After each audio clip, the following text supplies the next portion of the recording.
Karina baby for June 4th, we have Tooth Fairy. Let's take a look. Why do the fairies take our teeth? It doesn't seem very funny to take the tooth that's fallen out and leave behind some money. Why do fairies take teeth, huh? Well, tooth fairies take your teeth in order to put your teeth into a little container so that this way you could keep it for the rest of your life. That's why fairies take your teeth. All right, the open road. Let's see what this one is. Afoot and light-hearted, I take to the open road.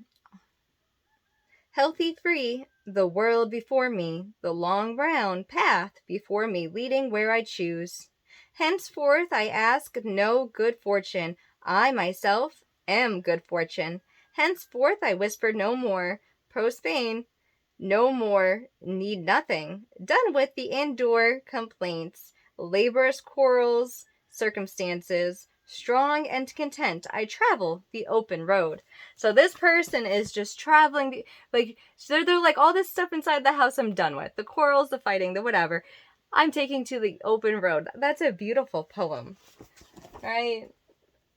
And you can always go out and play and, see your friends and have fun and then go back home again. But this person is just like, I travel the open road.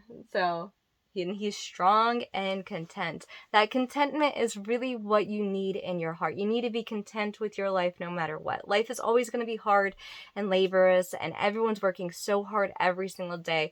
Mama got that lesson when I was very young. I have a twin brother, and you have a good uncle who is actually a sergeant in the Army. He's a good man. But we were younger, and every single open day was used to work at the house. We didn't have days off. We had days open, and we were very much so taught that. So if we weren't at school that day, and that would be when my twin brother and I were together, because I stayed home a lot with my grandfather, with my father, because he was sick and he needed my help. But, on our days open, though, Jimmy would be with me, and so we'd be cleaning one of the houses. Well, we were down at one of the houses in the Wilkes-Barre area. It's the Pugh Street house. And so I was dusting and Jimmy was sweeping, and we each thought that we had the easier job. Like, my brother thought I had the easier job. I thought just by looking at him, he had the easier job. My father goes, well, switch. And after a couple minutes, we look at each other and we go, neither one of us had the easier job. It just looks easier when someone else is doing it, right? No one has an easier job.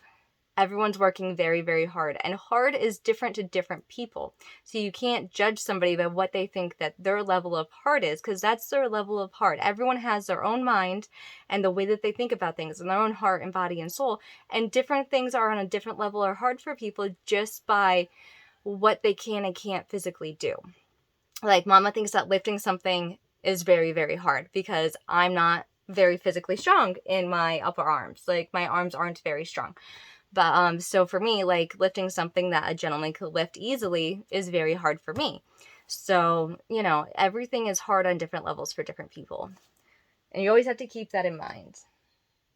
But be content in your life and where you're at and what you're doing, because the contentment is really what gets you just to be peaceful within your body and your soul and your mind and your spirit. And love yourself, Karina. Everybody has to love themselves. Like, your body is your body, and you have a heart and a mind for a reason, and you just love on yourself. Let other people love on you too and give you compliments and, tell you that you're doing amazing at whatever it is that you're doing, whether it's an art project and why you're doing amazing at the art project, whether they like the way that you're drawing it or the way that you're laying it out or your ideas or your designs or, whatever it is that you're doing. Let people love on you, because you can love on them too, and just compliment them and see how they're doing. That doesn't mean that anyone has to physically touch you and like hug you or anything like that. I'm not saying that. I'm just saying, let people compliment you. And for what you're doing, that is good and right and just amazing. Because I know how amazing you are. I raised you. And I started with so many programs just for you to have that foundation, for you to be able to grow. Let's do the Grand Old Duke of York had 10,000 men. He marched them up to the top of the hill. And then he marched them down again. And when they were up, and when they were down, and when they were only halfway up, they were neither up nor down. I love you, Karina. I love you more than anything in this entire earth. You are loved, baby. Your mama loves you. So many people love you. I love you so much. I hope you know how loved you actually are, because you are loved.